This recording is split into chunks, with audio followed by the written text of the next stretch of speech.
Magandang umaga po, Manila, at magandang gabi, North America. Thanks for taking time out to attend tonight's Zoominar. My name is Jory Katibog. On behalf of the Upsilon Sigma Phi of North America, I welcome you to another Upsilon Climate Action Network Zoominar. As you very well know, this is being spearheaded by one of our able brads, Norman Garcia from Batch 95. We have a very interesting topic to cover entitled Resilience Amidst Climate Change Through Urban Agriculture, with a very interesting and very knowledgeable guest speaker. Huwag po kayong mababahala dahil mukhang napakalalim ng ating topic for tonight. At ito ay tatalakayin ng ating guest speaker at may ipapaliwanag later on. Ang gagawin lang natin ngayon is just sit back, relax, try to enjoy every minute of this, and learn and absorb whatever our guest speaker has to say, so that kung ano mang maipupulot natin dito sa ating webinar or Zoominar, ay magagamit natin sa pagtulong to protect our environment. Remember, we all belong to one planet, Earth, and we should have a common and shared responsibility to protect and preserve our Mother Nature. So, let me extend my warmest and heartfelt thank you to everybody. Good morning, good night, and God bless. Bye.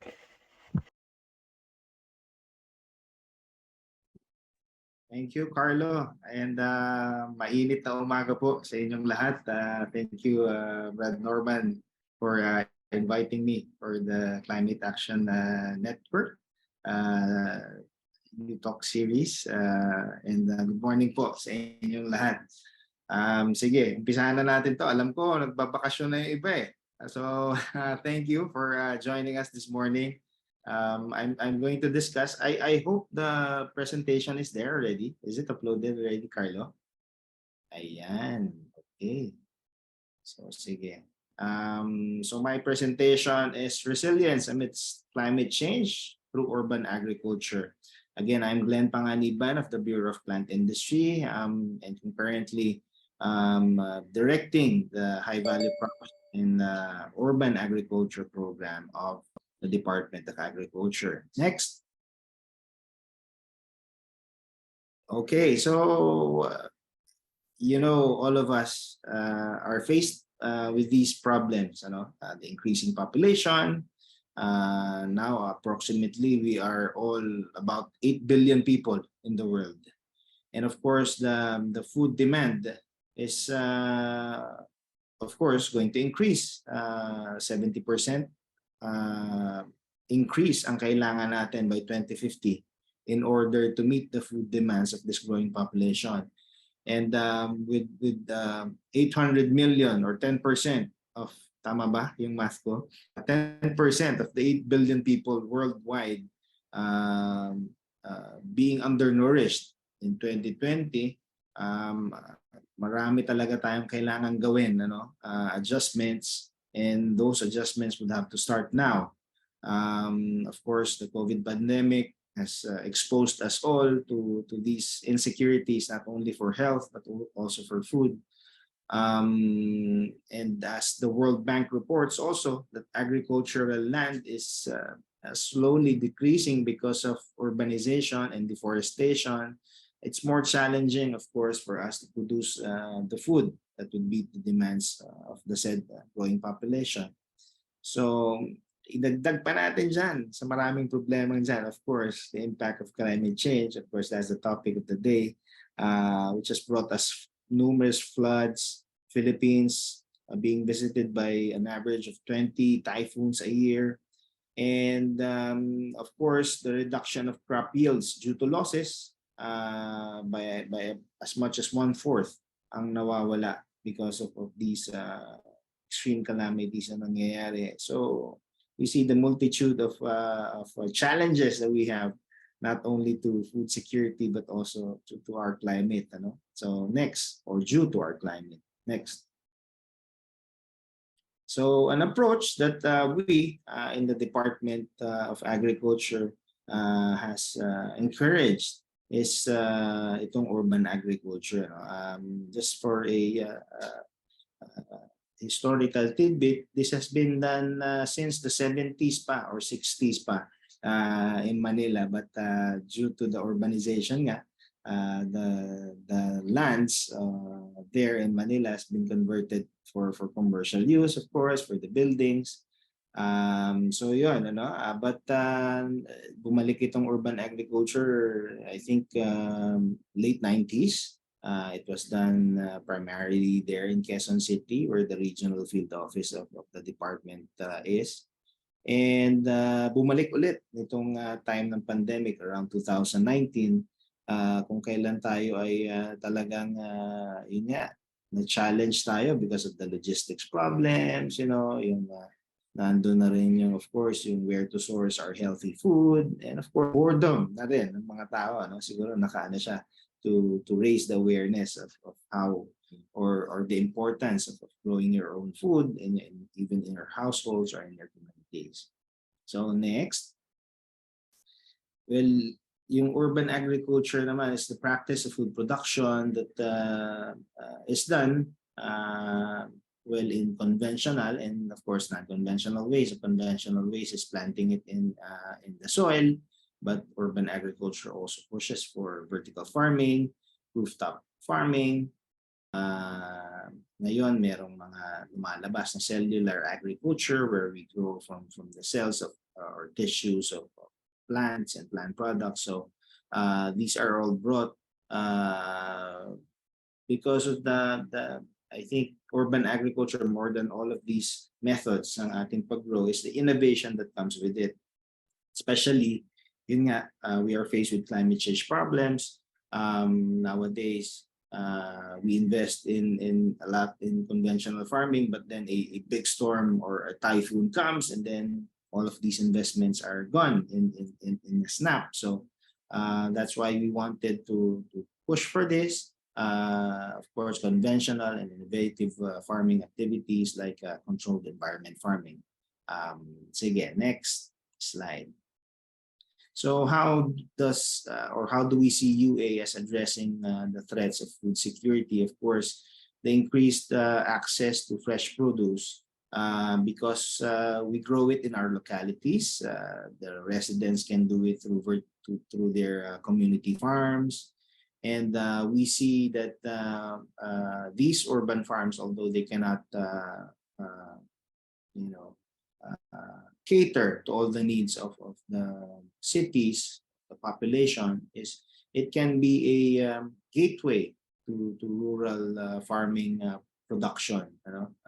Of course, we cannot grow all the vegetables and fruits here in the NCR or sa mga city centers natin, but we see that if there are community farms, urban farms, they can be the big brothers or the connection of the rural farm production to our cities. Next, of course, by reducing dependence on external sources, we are, I'm sorry, we can go back one slide, please. Of course, the Philippines is a net importer of agricultural commodities. If you know, even yung munggo, we import more than 50% of those. So you can just imagine if we can grow the simple vegetables that we eat almost every day. Of course, may efficiencies din naman na ating gustong dyan, i-reach. But if you could just plant leafy vegetables, siguro that could decrease yung cost natin sa ating mga food baskets. Ako mismo, namamalengke ako. Ang isang tali ng pechay ngayon, how much sa mga supermarkets? 50 to 100 pesos sometimes. Minsan, depende pa sa ano. So if we could just decrease yung cost na yon doon sa part na ating food basket, may bibili na natin yan ng bigas o kung ano man. Well, that's what we are pushing for, especially sa mga subsistence farmers natin and mga citizens natin na nasa urban, belonging to urban poor. Next, of course, we want to create alternative livelihood. This especially happens in job creation na to. It happens because most, for example, sa Quezon City, our urban farmers there, we have thousands there, so, 2,000 farms in Quezon City. Almost 60% of them are, of course, women. Mga moms na walang ginagawa after nila maghatid ng kanilang mga anak. So siguro, after nila maghatid, they have these community farms where they can work and they can harvest and they can sell dun sa kanilang mga talipapa o dun sa mga city hall markets nila sa Quezon City. I think that's one of the really the concrete examples. Of course, those partners that we have really into vertical farming. For example, we have one in Makati, one in Taguig, and they're really employing people. Halimbawa, yung Urban Greens natin na partner, they employ even street kids and teach them how to grow these vegetables, give them a decent way of living, and of course, may benefit sila ng pagkain ng mga vegetables na ginagawa nila. So, isa yun. Of course, environmental benefits. We see urban agriculture as a way to reduce greenhouse gas emissions kasi we decrease the logistics or the food miles that we have. For example, if we grow vegetables here in Makati, we can already serve the supermarkets there, the hotels, instead of it coming from the regional or from the provinces. Would you imagine in our tourist destinations like in Boracay, they still import a lot from SNR dito pa sa Manila and they ship it. So just imagine the cost of logistics na yon na ating pwedeng ma-decrease if we can really push for this urban farming or urban agriculture. Of course, the green spaces na ating nakikreate, and then if it's in rooftops, it can minimize the heat. Ngayon, ang heat index natin sa Kamaynilaan, mag-average yata ng 40 plus this week. So I think it could be a good help. Of course, disaster resilience, as I've mentioned, we are frequented by typhoons and natural disasters. But if we have controlled environment farming, baka mas may chance tayo na minimize yung losses due to flooding. And of course, we can also harvest yung rainwater natin.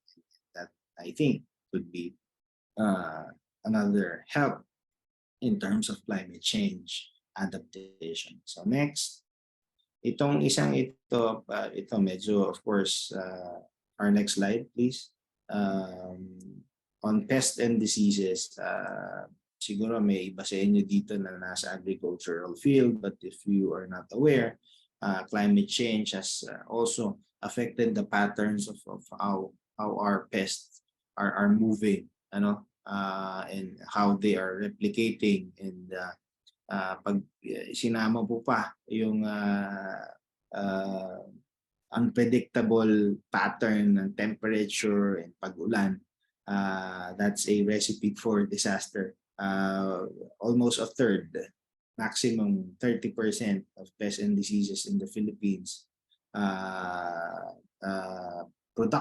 crop production are lost due to pests and diseases. So medyo yun ang ating tinitingnan. If we do the controlled environment agriculture, we minimize the pest problems. Of course, again, as what I've mentioned in the last slide, medyo kakaroon tayo ng resilience to the storms and typhoons.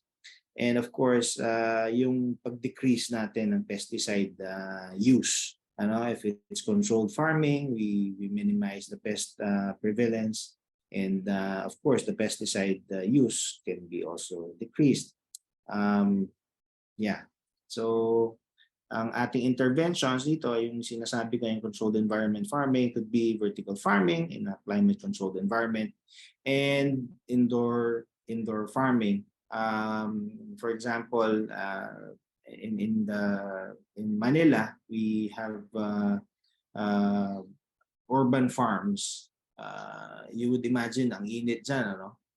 But they can still produce leafy vegetables, lettuce, that they supply to hotels operating 49 degrees centigrade sa loob ng greenhouse, parang sauna, but they can still produce those vegetables through, of course, innovative technologies like hydroponics. So next.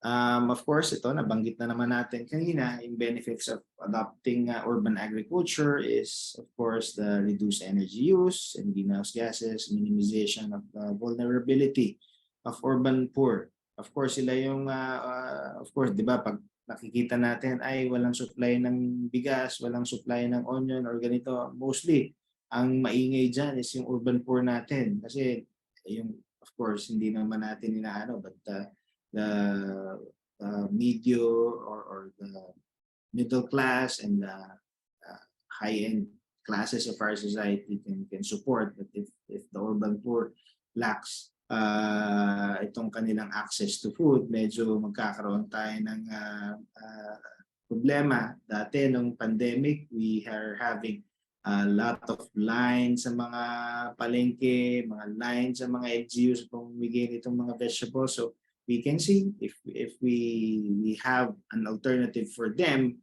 I think yung ate sabi nga, pag ang tao ay hindi food secure, mag-aaway-away ang mga yan eh. Diba? Dahil sa gutom. So I think it can be an alternative for them. And of course, yung sa ating mga climate-induced disasters ay medyo mababawasan natin, siguro. Okay, next. So, ito nga, yung nabanggit na naman natin kanina, meron tayong urban culture sa department. It started in 2019 with zero budget. But then we did it because kasi ad hoc lang siya. So wala pa siya, hindi pa siya naplano during that pandemic. But due to collaboration with the private sector and with other agencies of government, nagawa natin ito in order for us to first encourage people to plant in their households, make it a community activity, especially during the time of the pandemic. And of course, we want to have a sustainable food system and we want to really make it urban farming.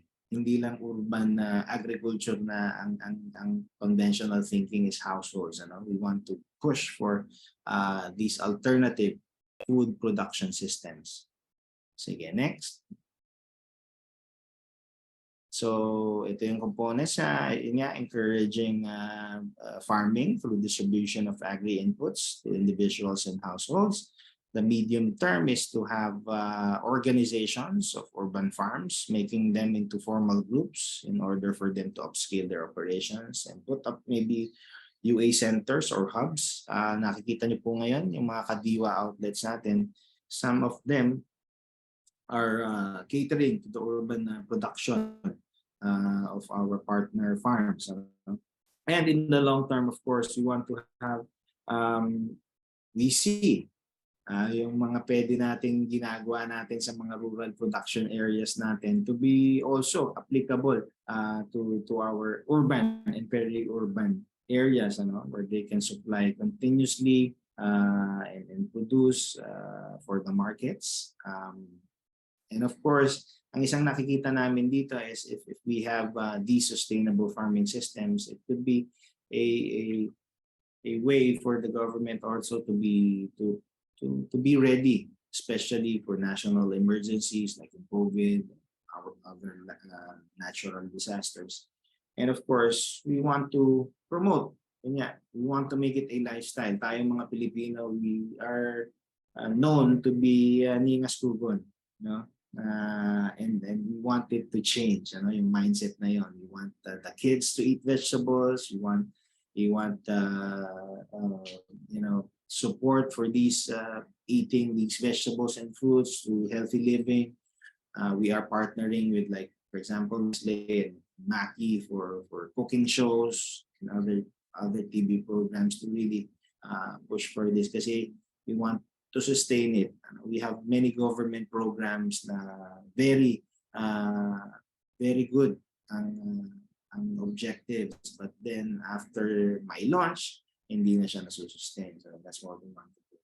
Slide 10, I don't know if we, next slide. I don't know if we want to, but ito yung ating na-accomplish na sa ating urban agriculture. We have a lot of agricultural tools and seedlings distributed, especially during the pandemic. Daming mga humingi.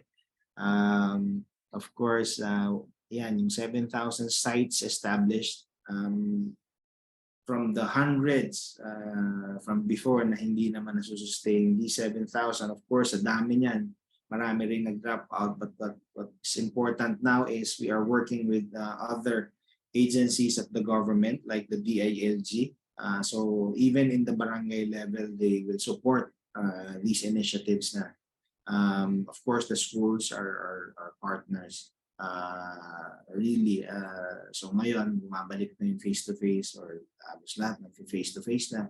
We see still further a further increase in those accomplishments and partners that we will have. Sige, next. Of course, ngayon kasi ang aming secretary, maswerte kami, ay si Presidente Marcos din. So, nagbigay na rin siya ng support and really push for this. And ito yung alternative food systems na nakikita natin. Ito yung vertical farming and hydroponics. We have urban garden modules. Itong nasa kanan yun, nasa Rizal Park, ito, that people can visit and really see the technologies that we have. Hindi siya super advanced, but what we see is if we have food production systems in bawat barangay, it will eat up into the demand really that is put, or the pressure that is put in our agricultural systems of the rural areas. So maybe we can further strategize. Ano ba yun? Baka pwede tayong mag-cluster na in the rural areas to make it industrial farming para makabawas na tayo dun sa needs ng ating food demands. So next. By the way, yung LERC, yung Learning and Education and Rehabilitation Center, these are run by PWDs. Again, I'm all for what you call this, underdog stories. So dinat na namin sila doon. During the pandemic, wala silang mapagkakitaan, wala silang food. Even yung iba nga daw, parang gusto nang bumalik sa mga probinsya nila. This is in the former malaria center. I don't know if you know that, sa Caloocan. So these PWDs, binigyan namin sila ng mga starter kits. Meron na sila dong mushroom farms and then vertical farms nga. Although syempre, ironic dahil PWDs, mga naka-wheelchair, but we made the setup for them in order for them to access, even those na medyo mentally, what do you call this, meron silang konting problema sa kanilang mental, naturuan din natin sila. So ayun yung nakikita namin, partnerships, and then the story, if there's underdog stories that these PWDs or persons with disabilities can do it, what more yung ating mga well-enabled, physically able na mga people. Ang tawag namin sa kanila is meron kaming term sa kanila, hindi na persons with disabilities, parang they are really special kasi amidst yung kanilang challenge, physical challenge, yung iba doon mga walang kamay, naka-wheelchair, yung iba medyo yun nga, yung mental problem sila na nag-participate sila and they see hope when they do farming, so aside from the climate change and all that, the livelihood, it is the story of hope na aming I think na pupush or na encourage. Itong mga indoor farming na ito makikita nyo 10,000 plants in a small area. Ngayon we do microgreens na mas mataas ang cost. Just having these big brothers systems being learned by our small and medium partners. Kumbaga, again, it's a story of hope and entrepreneurship na kaya. If we, ang mga farming population ng Pilipinas, hindi lang sa rural, hindi urban farmers, they're really, really good in adapting. And I think if we mesh together entrepreneurship, agri-entrepreneurship, we can sustain these. Kasi kung wala naman silang kikitain dyan, wala namang, hindi yan magpapatuloy. Sige. So next, ito may mga containers na tayong ginagawa.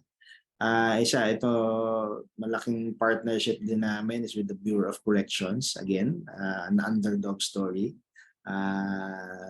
Yung mga nasa minimum security na nila and about to go out and be part again of the society. Ito ay aming tinitrain sila on vegetable farming and mushroom culture and anything, livestock. Kasi we want them to have hope again that when they're integrated back in society, ay meron silang magagawa.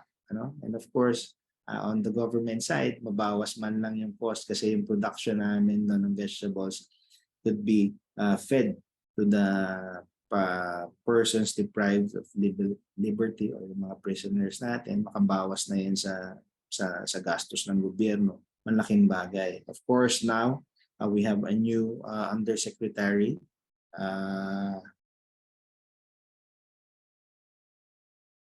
We have a new undersecretary in General Katapang.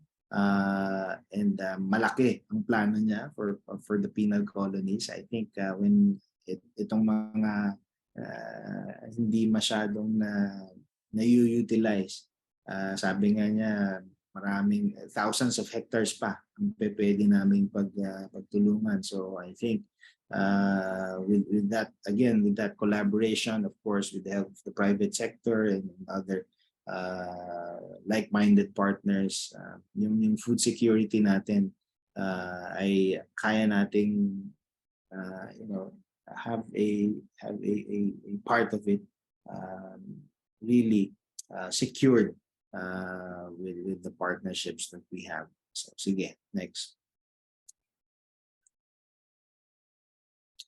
Ito na yung LERC na nabanggit ko kanina, yung mga persons with disabilities ang aming naging partners yan. I think they're starting to sell their produce sa mga kadiwa centers din now. Sige, next.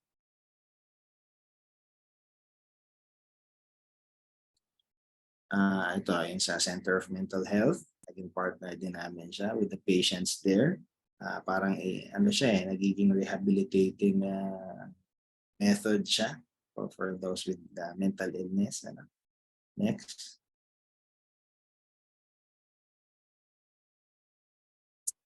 We partner with SM. They have lent their rooftops for their maintenance people to have the production sa kanilang mga rooftops. Soon we will be launching this, and I think some other malls have also wanted or give their interest to us para mag-participate din dito. Other aside from SM, Robinson's partners din natin yan, Mega World. Kasi we think na yung township na yon, if there's again a food production system there, the people, kung hindi man sila, yung production nila, ma-realize nila na ay importante pala to. I think it's their empathy towards our farming communities, ma-realize nila na mahirap pala ito pag-grow ng vegetables and fruits. So we think na mas magkakaroon sila ng empathy para mag-consume or maiwasan yung pag waste ng ating mga food. So yan, yung nakikita namin dito aside from the livelihood and the food production na create natin dyan. Siguro ilang malls ng SM sa Manila ang meron na kaming ganitong production system in the rooftops. Sige, next. Ito naman yung even the churches, itong Latter-day Saints, nagulat din kami when they visited us. I thought they were looking for,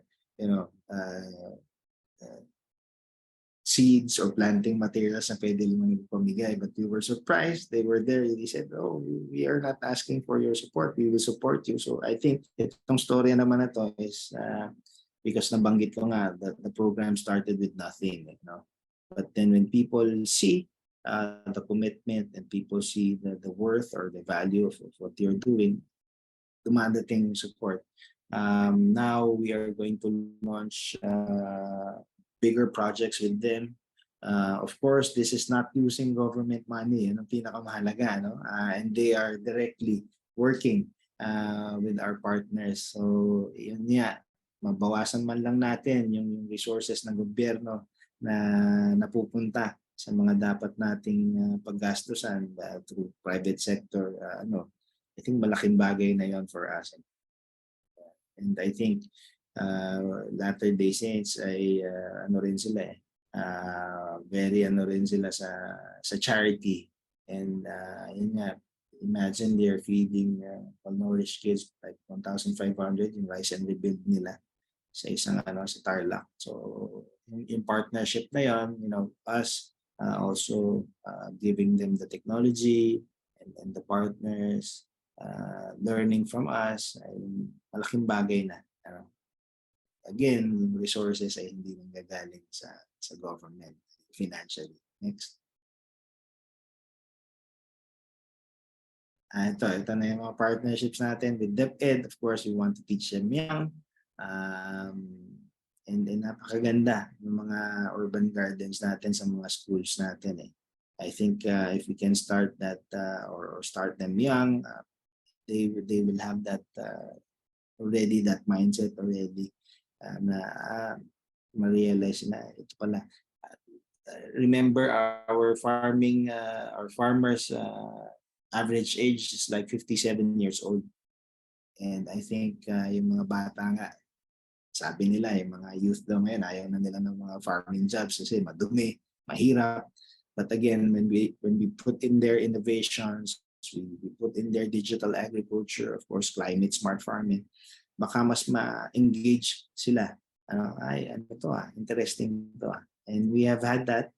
We have youth in agriculture programs in the department na tumutulong para dito. Isa ito. It's ating best urban agriculture garden incentives and mga nananalo nga sa school. Next. Ito na yung ating partnership na sinasabi natin before. Yung Bountiful Barangays movement, of course, is just a coined term, of course. But then, na-pick up siya ng DILG.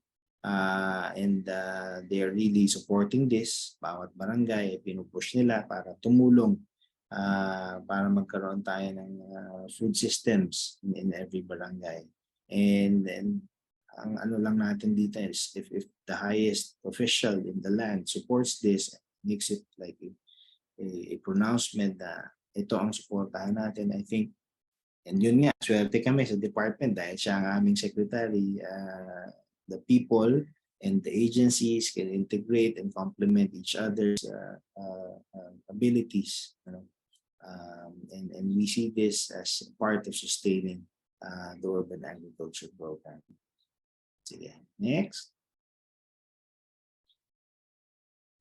So, yun na pala ang conclusion. Siguro, again, the main, siguro to summarize the presentation is, aside from the food production strategies and the goals of urban agriculture, I think it directly or indirectly supports climate change action.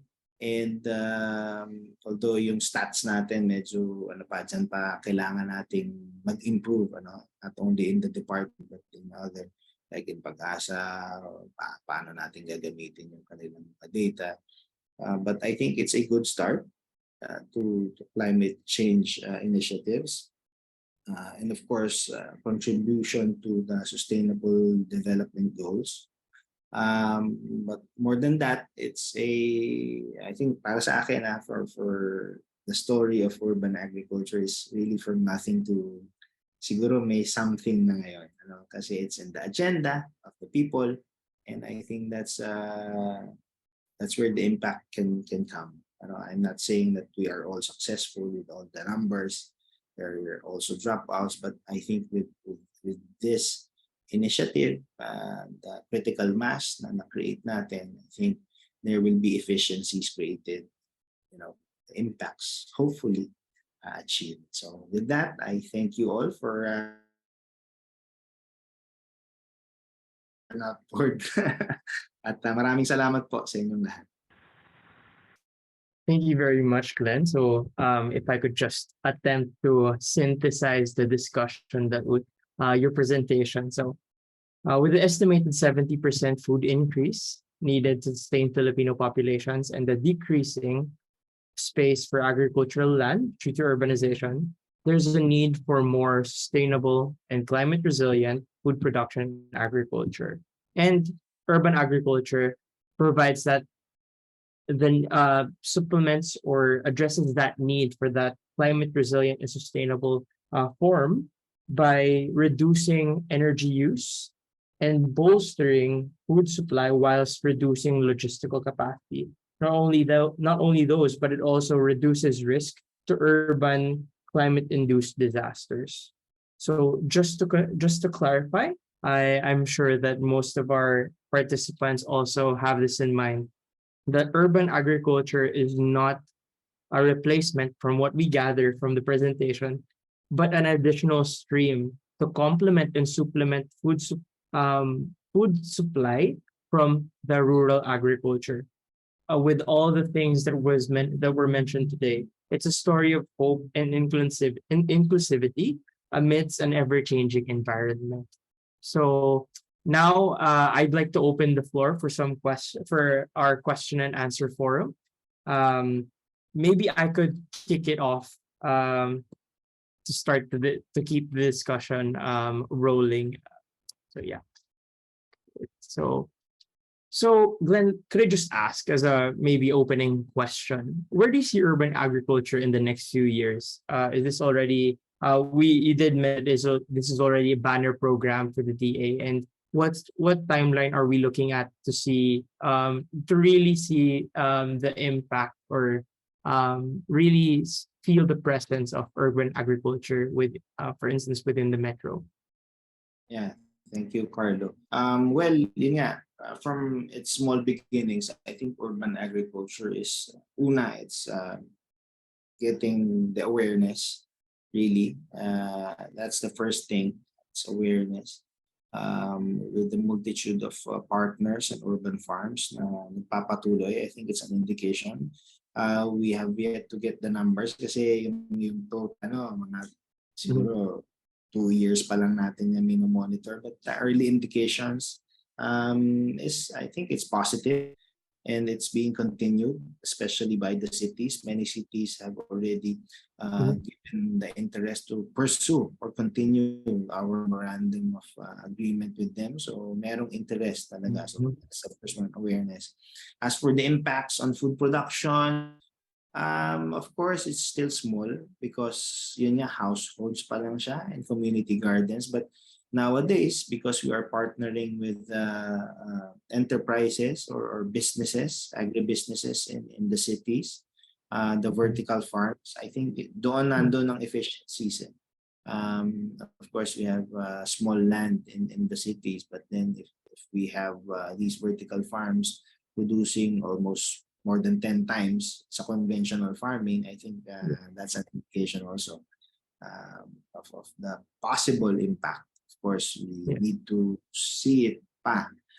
But being a banner program of the department, it's a good news. We have a budget already this year. Nasimulan kami. So, sabihin, kasama na siya dun sa line item ng government. So, with that institutional support, we can see na malamang magtuloy-tuloy ito. Hindi na lang siya one shot and parang small time. Kausap nga natin si General Katapang, yan ang sabi niya eh. Ang ating farming is medyo minuscule ang thinking. Farmer, dyan ka lang. Yan lang ano mo. But if we kaya yung pinartner ko kasi isa siya sa mga biggest lands ng government ay nasa kanila. So we can, further upscale through state farming maybe. So yun, ang nakikita ko, mostly opportunities pa, Carlo. But our indications are good. Yeah, from what we discussed here today, I think one of the key words here is empowerment and inclusivity. Yeah. So you did mention partnerships, and we do note a lot of public-private partnerships, multi-sectoral involvement in UA. So in terms of DA's vision of the UA model, who will be the main managers of UA farms? Would it be a government-led program, or would it be a private sector-led program? Yeah. For now, we in the government, kumbaga, kung sa economics, we are pump priming the initiative. So mostly our regional offices in the DA have partnered with LGUs kasi mostly nandyan. Fund sila for that. But what we see, yun nga, yung if we are going to make it as an agricultural enterprise, and that's where business is, and that's where sustainability can be, achieved. That's why we are partnering with the private sector. We are not saying we are giving funds to them, but we are giving them alternatives. For example, we do have credit programs or credit assistance at DA, or maybe other private sector that they can get their loans, just complementing them, because we realize hindi naman namin kayang ibigay lahat. We cannot give all the needs or the demands of our partners. So we try to be mavens for them. We try to use our networks also for them to access, kasi doon pa lang malaking bagay na yun. So correct. Great. So you did mention something about being able to sustain food supply. Would just like to ask, just to put things to scale, how much space for urban agriculture is needed for a typical city, say Pasay City, to have a sustainable food supply? Just Yeah. Yan din ang missing sa equation natin, medyo yung food demand natin ay yung stats natin doon hindi pa masyadong but for example, yung sa production lang muna namin, kasi I was also discussing this with Quezon City, ano ba talaga yung food demand nyo? Ano ba yan? So that you can guide us so that we can produce. But for example, a 300 square meter vertical farm, we can already produce 10,000 plants. And kung ang isang plant noon, halimbawa ay nasa 1 kilo, that's how much? I don't know. So 10,000 kilos of food in 300 square meters. So that's the scale that we can see in vertical farming. But that's a good point that you have said. Na I think if we are to really make an impact and really see where our efficiencies are strategically pinpoint ano ba yung food demand certain locality, and we're doing that. We're starting that. We have this 0 kilometer project in Bataan. Ang ginagawa namin doon, nagpapa-survey kami for the localities, ano ba yung vegetable requirement nila, ano ba yung protein requirements nila, so that we can be guided, and then yung production system sa amin, i-tailor natin doon. So, yeah. Great. So you did mention a lot about planning. I'd just like to ask, this may be a very basic question, but in terms of urban planning, so we would see that it may be almost very simple or very straightforward to convert unused land to possibly these urban agricultures for developing cities. But is there any plan, or could you just give us insights on how conversion would look like in terms of or challenges in conversion in terms of very densely populated areas? Like, how do we see urban agriculture being put up within cities, which have space issue is a very big thing nowadays. Yeah. Well, ang isang one example of really the best practice in urban agriculture is in Quezon City. So of course, laging there's always a comparison of the benefits that you will get for farming or commercial use. Of course, commercial use. Ano yan? Medyo mas malaki yan. But we do see that there are still unused land. So what our strategy there is, kung halimbawa sa urban planning is, we encourage local governments to incentivize agricultural production. Like in Quezon City, they already have incentives for idle land tax. So that yung mga idle land doon ay, if it's used for agricultural production, ay makakaroon sila ng discounts sa kanilang mga taxes doon. So that's one. And as for urban planning, that's one of our directions moving forward. Kasi nga, as I've mentioned, yung mga rooftop gardens natin, we are pushing for that. Greens, the spaces. And we have talked with the Palafox group, I think, maybe 2 weeks or 3 weeks ago. And we will be collaborating with them kasi it's really, I think you'll not lose if you're greening, sobrang init, sobrang, and the environment that you will create. I think our partners also in UP, former Chancellor Dindo Sanchez, pushing for edible landscaping. Napapaganda mo na yung environment mo, meron ka pang food source. So again, partnerships come into play. Again, the government is not an expert in all, but we are trying to collaborate and use this network not only with domestic partners, but also with international partners. Kasi we can expand our horizons on what the global community is doing in urban farming. Right, great. I think that's a really smart move, being laying out that incentive schemes for LGUs really to encourage them to really take up this approach. There's a question here from Marcelina Tabedin, which I think is really interesting. We keep pushing on urban agriculture, which needs to be of urban cities, but city agricultural offices or city agriculturists remain to be optional as per our local government code.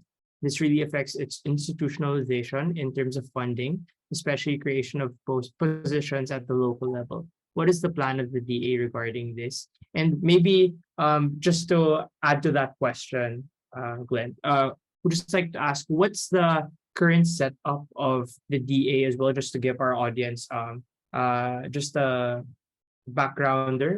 Is it devolved or is it a centralized kind of system? So yeah, thank you for the one who asked that question. Actually, yes, we have experienced that when we are doing our partnerships. Nahanap namin where's the city agriculturist office? There's none.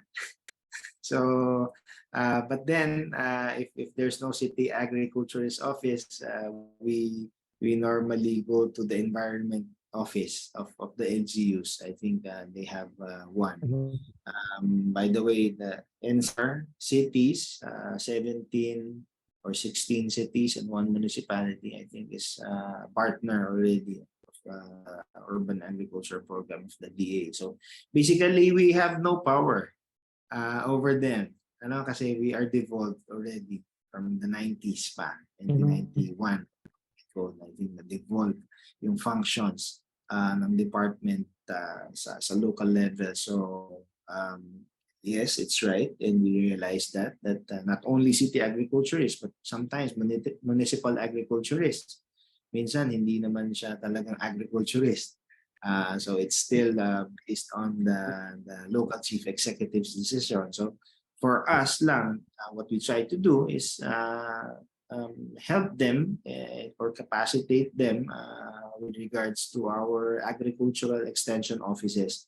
We have the Agricultural Training Institute that we have in regions, in all regions in the Philippines. So we collaborate with them.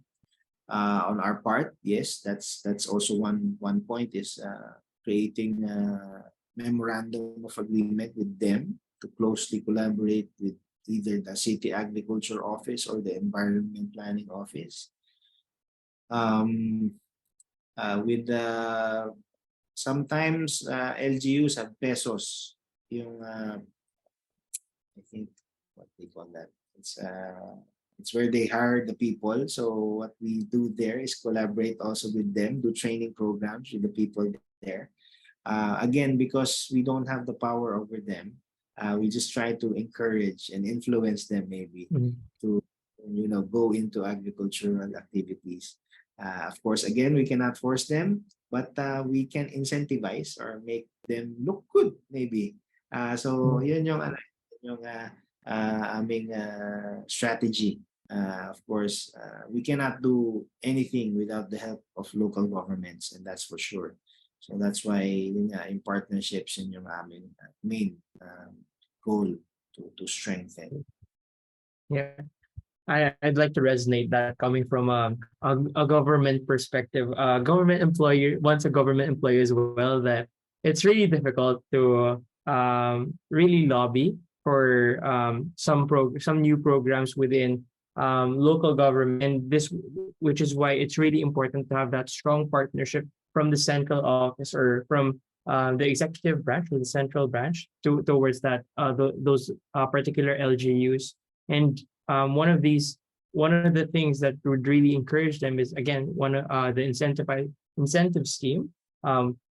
This has worked in the past, and hopefully this would work for pushing for UA. And yeah, it's really providing that push and encouragement and capacity as well, capacitating the LGU so that we could realize these programs. We're There's fortunate. also yeah. We're fortunate we are partners with DILG, Secretary Abalos, and his undersecretaries. Meron silang undersecretary for barangay affairs. So they're really active in this and supporting this. So yeah, I think it's a program. Is there a JAL for this? No, Glenn. Is it a joint administrative order partnering with DILG? Yes, actually not yet a joint administrative order, but they did have their memorandum circular, I think, early this year, that I think around February. And that's what we're working on, yung joint administrative order, so that we can, further institutionalize the support for barangays collaboration. Great. Interesting. So there's so we've been very technical thus far. So there's a very, very nice question, interesting question here at a consumer's point of view. what's the price percentage difference of UA produced crops from traditionally or possibly what we may call from traditionally produced crops from, for instance, rural agriculture or those that we transport within Yeah. localities? Um, Basically, it's the same. Kasi same kind of farming lang naman yan. Baka nga mas inefficient pa if it's conventional in urban areas. But the thing here is they don't have to transport it. So transport cost and logistics cost, I think it's around 20-30% of the markup doon sa sa ating traditional na value chain. 20-30%, I think, if I remember it correct. So 1/5 or 1/3 of the cost lesson. Yeah. Siguro Yeah. yun, basic lang. And then of course, yun nga, if it's grown in your localities, it would be fresher, I would suppose. Kasi sometimes, like yung aming partner, yung urban farmers of BGC, meron silang mga pick and pay schemes doon. So doon na, within the farm, they can harvest their own greens. So it's fresh. Yep, that's great. So I just like to go back to what you mentioned, Doc, regarding this complementary interaction between urban and rural agriculture. In terms of the supply being produced by urban agriculture, what's the ideal or targeted percentage of production or contribution of urban agriculture and rural agriculture once the program is really on at the peak of its implementation? Yeah. So as I mentioned, it doesn't compare. Dahil what we are pushing for is complementation of urban and rural production. That's the main kasi. That's the main criticism. Baka daw it will eat into the rural production. Baga. But what we see, kasi kaya ako sinabi na hindi siya comparable. For example, the budget for urban agriculture is like maybe just 1/5 or 1/4 of the rural vegetable production support. For the government lang yun. So budget-wise, it's still measly. But again, what we see is complementation. Make the rural farm or urban farms as the gateway to rural production. Like what I mentioned earlier, we have urban farms in BGC. Of course, they cannot produce all for that locality, but if they can be the gateway. By the way, they are just located at the back of SNR. So who knows? That's basically the strategy with SM also. Of course, you cannot produce all sa rooftops, but you are in the market.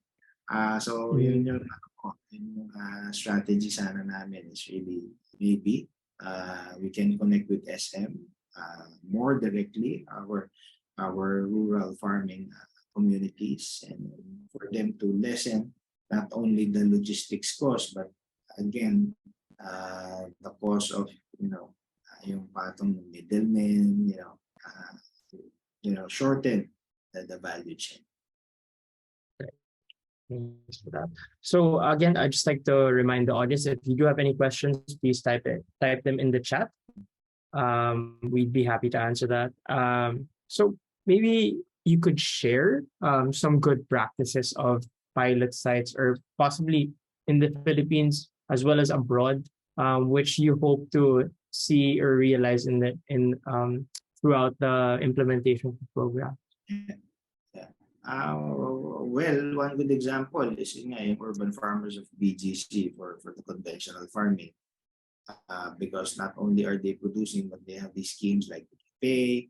They have events there already for the kids. They have events they sponsor events for organization. So kasi ang ano doon is the farmer in chief doon.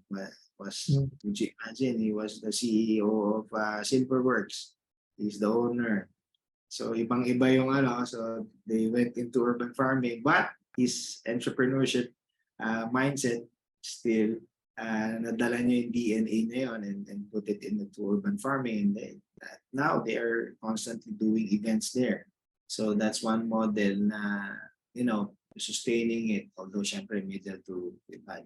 But sa Quezon City is one of the most active and best urban farms, wherein they have a location, Tandang Sorang, wherein they are producing conventionally. They also have greenhouses. They also have aquaculture, aquaponics there, wherein they cater to the mothers, you know, because it's located in malapit sa isang school.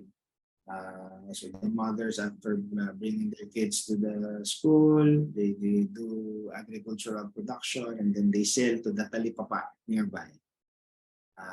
Of course, yung partnership naman natin, so that's with the LGU. The first one's for the private, and then this one is sa Bureau of Corrections nga. It's the one that we see. We have done vegetable, what you call this? It's a competition of vegetable seed companies there. We call it vegetable derbies. So they try out their produce and they produce well, and then they do it after they harvest, they sell it to either the cooperatives there, Bureau of Corrections, or doon sa ating market nearby. Sa provincial or well, other city centers, Cebu, the incentive system of Cebu, provincial government, they have this subbusog that they do, that they incentivize their urban farms or their school farms and give them support if they win. It's either in the form of cash incentives or for, you know, for agricultural inputs. Internationally, I think our benchmark would be Singapore, having their farms there. Of course, Japan also, they are the pioneers of vertical farming. The US, I think, the Bowery, parang sikat na vertical farms. Although I haven't visited it, I mean the cellular agriculture that is being done also, I think. I just forgot the country. It's either UK or also in Singapore. That we are slowly but surely inculcating the mindset or the innovations into the program. Although sometimes it's really ideal and then sometimes wishful thinking if we can really do this. But if we don't think about it, we cannot move forward. If we just stay with the conventional ways that we think about things, I don't think we are going to respond to the challenges of food production and climate change. So we have to be open to those and you know, really work towards the implementation. Before, I was just thinking about how do we establish vertical farms, or how do we establish community gardens when we don't have funding. But sometimes necessity is the mother of invention. Sabi. So again, with the collaboration and partnerships, I think we are slowly but surely integrating everything and hopefully sustaining this initiative. Great. So you did mention a lot of what we may call champions of urban agriculture through those partnerships. And that's a very good approach to really encouraging other players to partake in this approach. And he did mention Singapore as well as one of the pilot or ideal or model cities really taking up this approach, which I think is not a bad direction to go, since they already acknowledged as one of the most sustainable cities in the world. So maybe this is urban agriculture is a step towards the right direction. So maybe again to a consumer standpoint, what type of crops will be viable for urban agriculture, and are these the staple foods and the ideal, quote unquote, ideal Filipino diet? Yeah, so yeah, thanks for that question. What we usually grow in vertical farms, for example, hydroponic farms, are greens like lettuce and herbs. Of course, lettuce, siguro, ngayon, dahil we have a lot of Korean restaurants, we have gone fond of it, of course, aside from salads. But aside from those na kinoconsume natin every day as part of our diet, our herbs, which are high value, of course, and we can make into higher value commodities like basil, arugula, can make it into pesto sauce, tea. It's not that we are not just focusing on the staple crops or the usual crops, although we do pinakbet vegetables for our community farms and pinakbet vegetables. But if it's not those staple vegetable crops, it's the high value crops. In Baguio, we have grown strawberries in greenhouses there, and cherry tomatoes. So everything that could have more income or produce more income for our farmers. Yun yung aming tinitingnan. One of our partners, I think it's Denso Philippines, an aircon company doing agriculture, is producing yung melons, Japanese melons, I think, which is like per piece, it's like 500 pesos. So you can just imagine yung value na in a small space and in a controlled environment. I think the future is bright for agriculture. Great, great.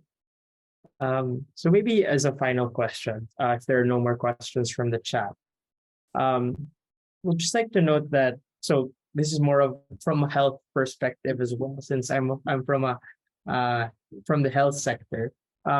So the Philippines just launched the 10 billion peso Philippine multi-sectoral nutrition program, which addresses stunting. So just for the background of everyone, stunting is a considerable problem, if not a major problem in the Philippines. So UNICEF estimates that 1/3 of every Filipino children is stunted, and that costs Philippines around $3.1 billion annually from economic productivity losses.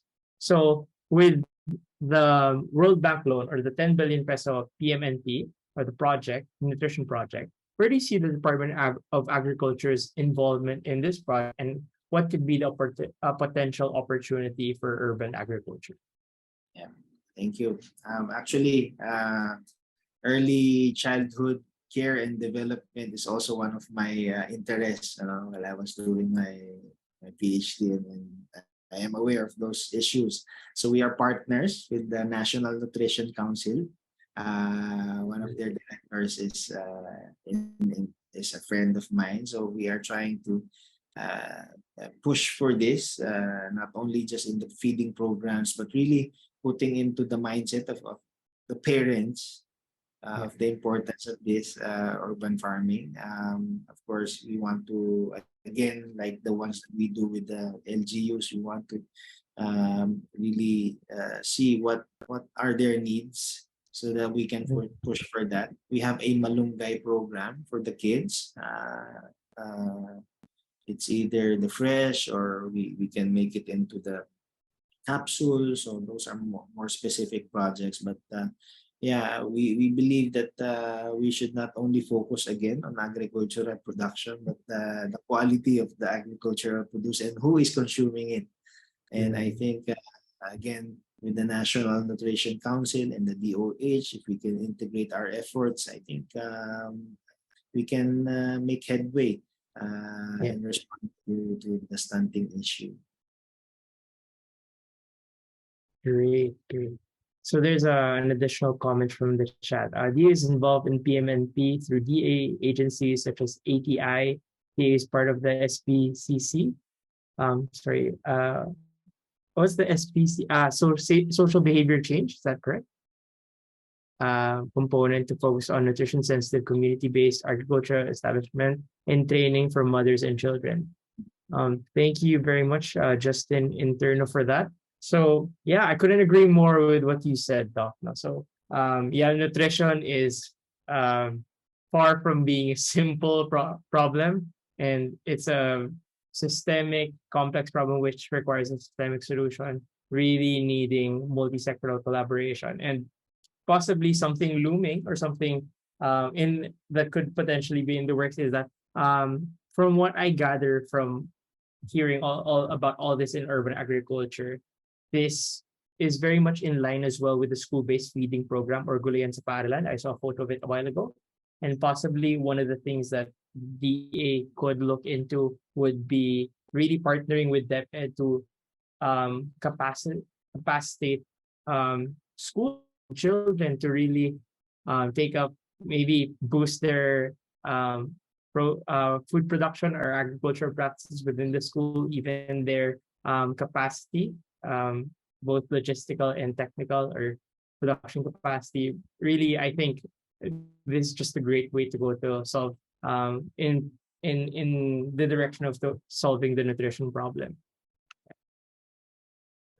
Great. So if there are no more questions and comments, so again, I'd like to thank you, Glenn, for that wonderful presentation and really, sorry, just reshare my screen. Yep. There.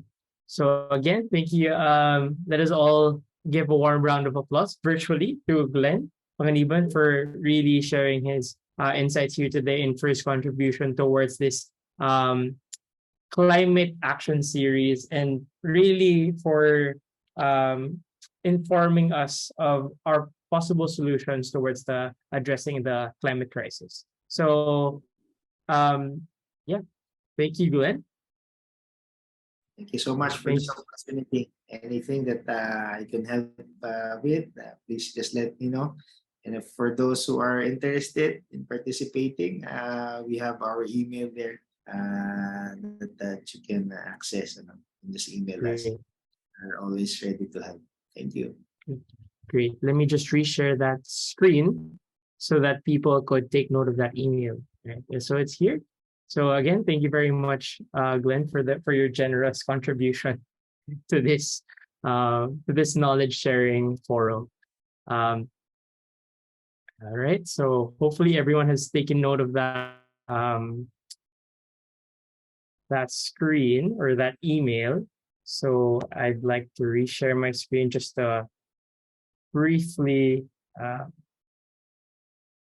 give a backgrounder again on. So I just like to share with everyone. Here you go. All right. Oops. All right. Can I have let's see screen? I'm not sure if I'm presenting it right. All right, there. Okay. So this concludes today's U Talk. So please visit the Upsilon Can eventbrite.com for the calendar of events and for more information on this initiative. Thank you very much, and we hope that today's U Talk inspired you to act and be a part of the solution. Have a good day and night. Thank you, everyone. Happy Earth Day to everybody. Happy Earth Day. Thank you. Thank you, Glenn.